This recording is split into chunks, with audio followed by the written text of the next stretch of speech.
What's going on? Welcome back to another video.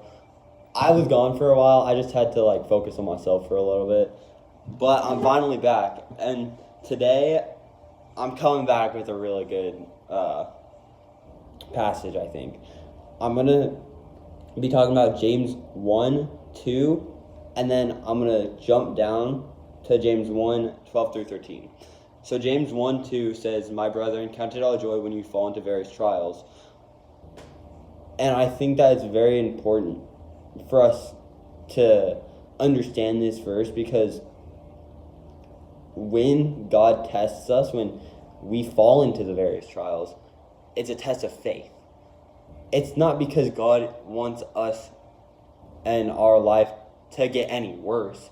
He's letting us go through the trials so that our faith gets stronger and gets better and our life gets better instead of going downhill and getting worse.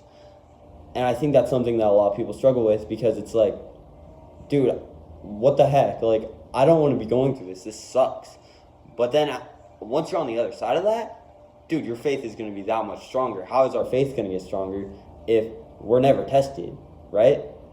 And then I'm gonna skip down to verse 12 through 13, and you're gonna understand why I put these in the same video, because when I read it, I hope, and I'll explain in a sec. But verse 12 through 13 says, "Blessed is the man who endures temptation, for when he has been approved, he will receive the crown of life which the Lord has promised to those who love him. Let no one say when he is tempted, I am tempted by God, for God cannot be tempted by evil, nor does he himself tempt anyone." And the reason why I put these in the same video is because temptation is one of the biggest trials that we'll ever go through. It always has been, and it always will be. And it doesn't have to be temptation of something insane, like alcohol, drugs. It doesn't have to be something like that.